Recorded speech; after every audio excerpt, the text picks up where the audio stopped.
G'day guys, it's John from theproductivegarden.com, and today we're going to be making a worm tower. Now, a worm tower isn't what you would traditionally think is a tower towering above the level of the ground. A worm tower actually goes below the level of the ground. And they're pretty easy to make, and they're probably about the easiest sort of worm housing you could make. Okay, all it comprises of is just a bit of pipe. Okay, so this is 150mm PVC pipe.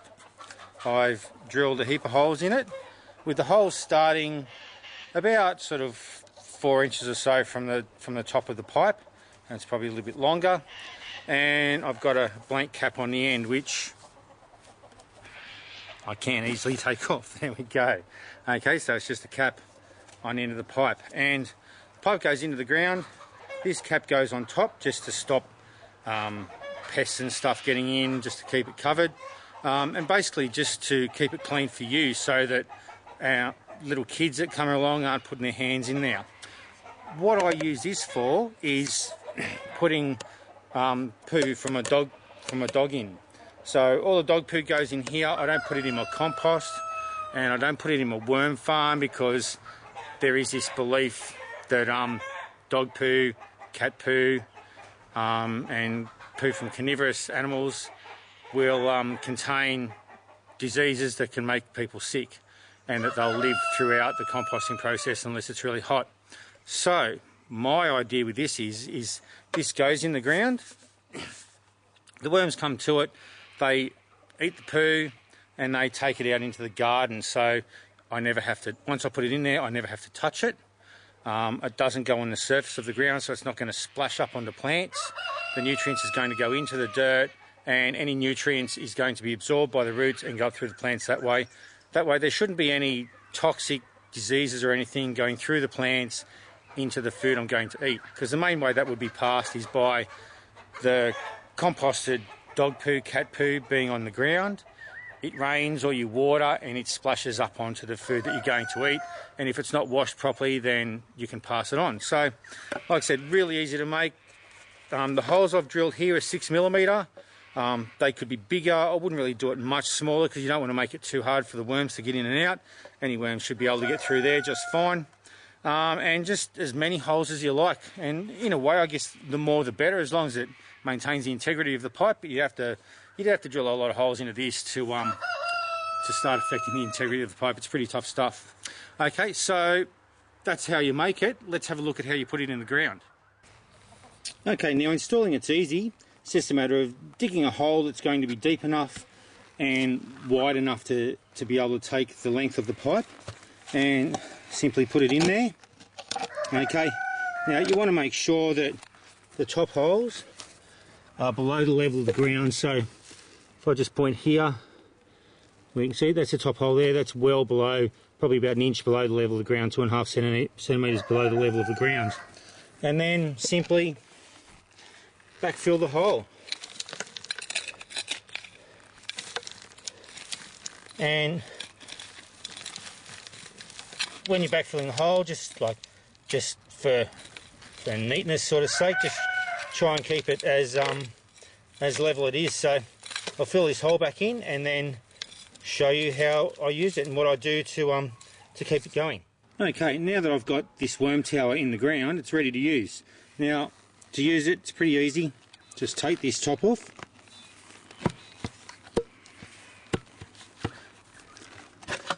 Okay, so we get the top off, and like I said, I put our dog's poo in here, so I just tip it out of my poo scooper. Now, what you can do from time to time, put a bit of water in there, especially if it is getting dry, but the ground in here is really damp, so I'm not going to worry about that.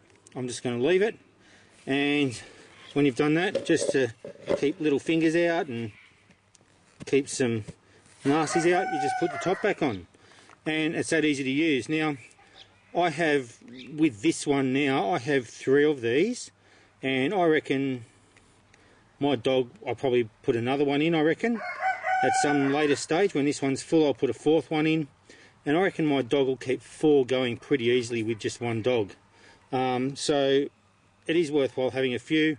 I've got them throughout my fruit trees, so they give them a bit of nutrients.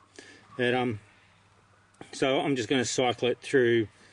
Well, I've got 3 now, eventually I'll have 4, so I'll just cycle through the 4 of them, just fill up one at a time, and by the time I've filled up the 4th one, the first one should be ready for more dog poo.